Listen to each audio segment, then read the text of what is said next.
రోజు చాలా సంతోషం, చాలా ఆనందం. ఎందుకంటే హంద్రీ నివా అంటే రాయలసీమకు ఒక వరం, ఒక జీవనాడి.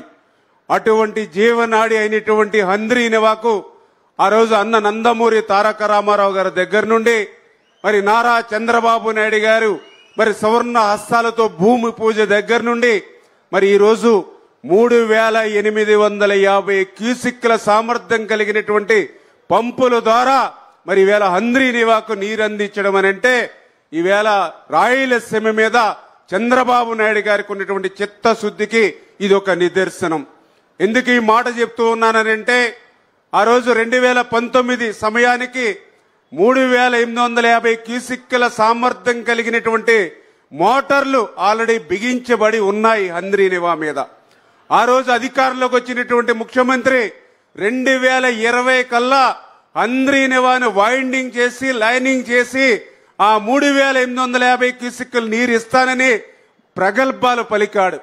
ఒక సంవత్సరం కాదు కదా, 5 సంవత్సరాలు 2019 నుంచి 2024 వరకు 5 సంవత్సరాల్లో హంద్రీ నివా మీద ఒక తట్ట మట్టి తీయలేదు, హంద్రీ నివా మీద ఒక్క రూపాయి ఖర్చు పెట్టలేదు, హంద్రీ నివా మీద ఒక్క అరబస్తా సిమెంట్ పని చేయలేదు.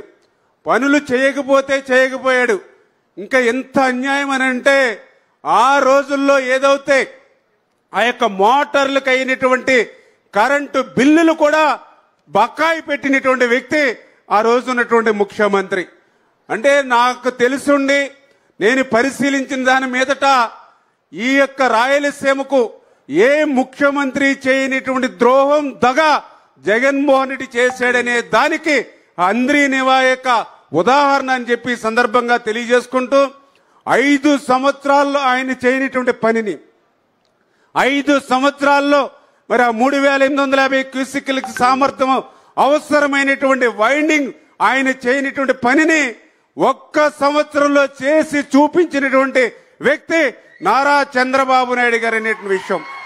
గతంలో కూడా మేము చాలా సార్లు రివ్యూకి వచ్చినప్పుడు ఇక్కడున్నటువంటి రైతాంగం చెప్పారు, రాయలసీమ వాసులు చెప్పారు, మేము పుట్టినప్పటి నుంచి రాయలసీమలో ఈ యొక్క హంద్రీ నివా మీద ఇంత పెద్ద ఎత్తున డే అండ్ నైట్ మరి ఫ్లడ్ లైట్ల వెలుగులో కూడా ఇంత మిషనరీ ఇంత మ్యాన్ పవర్ తో పనులు జరగడం ఇదే మొదటిసారి అని చెప్పారని అంటే దానికి చంద్రబాబు నాయుడు గారు ప్రతి 10-15 రోజులకి హంద్రీ నివా మీద సెక్రటరియట్ లో రివ్యూ చేయడం గాని క్షేత్రస్థాయిలో కూడా 2-3 సార్లు వచ్చి రివ్యూ చేస్తూ ఇచ్చినటువంటి మాట అంటే 2025 సంవత్సరంలోనే హంద్రీ నివాకు నీరు ఇస్తామని ఏదైతే ఫస్ట్ ఫేజ్ లో చెప్పారో ఆ ఇచ్చినటువంటి మాటకు కట్టుబడి ఆ మాట నిలుపుకున్నటువంటి ప్రభుత్వం మన తెలుగుదేశం జనసేన బీజేపీ ప్రభుత్వం అని చెప్పి మరి ఈ సందర్భంగా మీ ద్వారా అందరికి కూడా తెలియజేసుకుంటూ మరి ఇటువంటి ప్రభుత్వాన్ని మనం కూడా ఆదరించవలసినటువంటి అవసరం. ఎందుకంటే ఈరోజు 3890 కోట్ల రూపాయలు హంద్రీ నివాకు పెట్టి ఈవేళ 8 లక్షల ఎకరాలకు మరి సాగునీరు అందించాలనేటువంటి ప్రయత్నం మరి ఈవేళ ముఖ్యమంత్రిగా చంద్రబాబు నాయుడు గారు చేస్తూ ఉంటే మరొక నాయకుడు చెప్తూ ఉన్నాడు రప్ప అంటూ నరుక్కుంటూ పోతానని చెప్పి.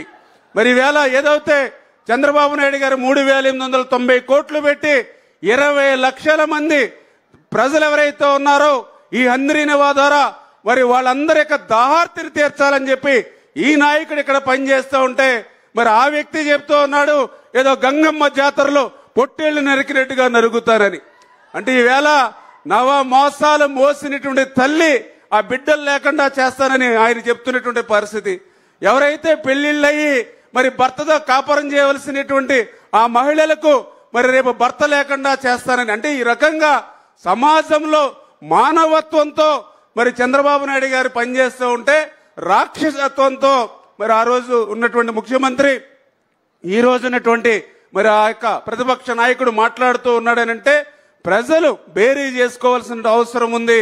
ఖచ్చితంగా రేపు రాబోయేటువంటి రోజుల్లో కూడా మరి యొక్క రాయలసీమను ఒక రతనాల సీమగా మళ్ళీ రాయలసీమను ఒక పచ్చని పైరులా మార్చేటువంటి విధంగా చంద్రబాబు నాయుడు గారు చేస్తున్నటువంటి కృషికి మనందరం కూడా మద్దతు పలకాలని చెప్పి మరొక్కసారి మీ ద్వారా అందరినీ కూడా కోరుకుంటూ సెలవు తీసుకుంటున్నాం. Thank you. తదుపరి ఈ కార్యక్రమాన్ని ఉద్దేశించి